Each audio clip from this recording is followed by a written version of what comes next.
Council, sila gina ang first responder nato dito sa area.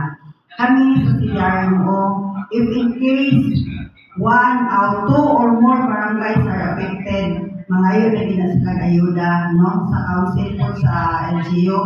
And then kung daghan 3 or more barangays are affected, so pwede ka pangayo og tabang sa tuwang province.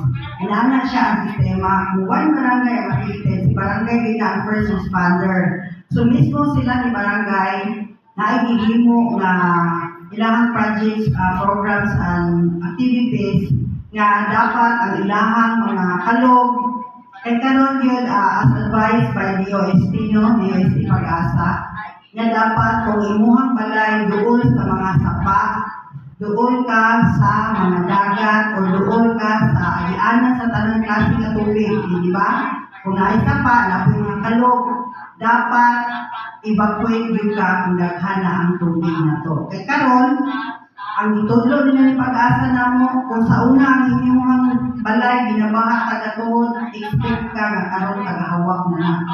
Kung imuhang tubig sa una sa inyong balay, kung gabaha na kung tagahawak karon, expect ka nga tagalihog na tungod sa daghan kaay na tubig na dala pwede ulan.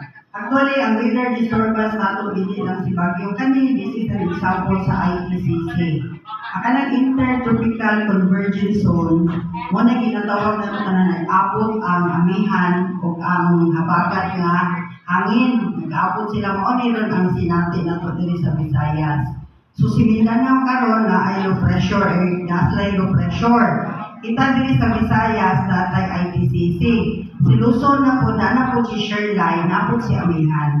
So maning tibuok Pilipinas gidrong anto sa Saturday sa 21, ulanon gid siya nga simana. Yes, sir.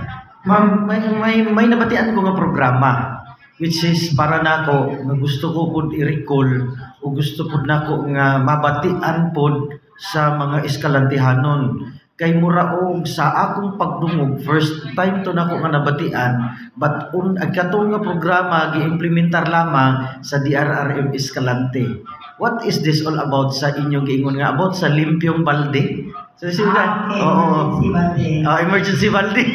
Sige ko na ma'am. Emergency balde sir, dili lang ni para sa Escalante, no? Tibuok actually ang National Disaster Reduction and Management Council, nag-aghag yun sa mga tao, no? Naghimo, naghatag yun kita, kami maagi sa mga opisina, nagpahibalog kita sa mga tao nga dapat silang tagsa-tagsa ka mga palimalay. Ayun sila emergency balde. So, unsay kaundan ang emergency balde? Kasi una, igubak mo na. Pero nakita na mo, kung bakang ilahan doon, mabasa.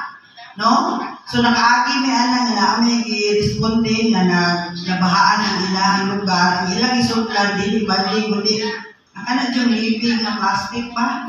O ipanod, mga dokumento, mga listro sa kabaw, mga kung sa patira, mga lease contract, mga yuta, mga titulo sa yuta, no? And then bugas, dilatas, mga sabon, tissue paper, mga toothpaste, toothbrush, ano yun siya, emergency bag yun siya. And then, ang inyong mga butang mga salina, no? Mga inyong mga underwear, butangan gina niya emergency bag. Example, abi sir, bisan abi nga naay mo abot nga bagyo, kasi siyempre pag-announce na ni Pag-asa, hindi na tayo maabot gusto so naabot tayo preparation.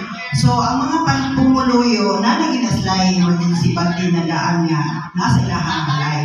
In case nga matabo magiging na ay evacuation, ready na gid sila pag-abot nila sa ilang evacuation center, dili gid sila magutman kana sila pagkaon. Okay, may tendency tinood ma'am no nga ang ayuda or ang relief goods delayed. So mo na di purpose. Dili po ta kay concern nga delay kay ang ato ang mga DDRR Council naapod na yung ibutang nga projects and activities nila sa full year na naagid po sila ay stockpiling of goods, food and non-food items.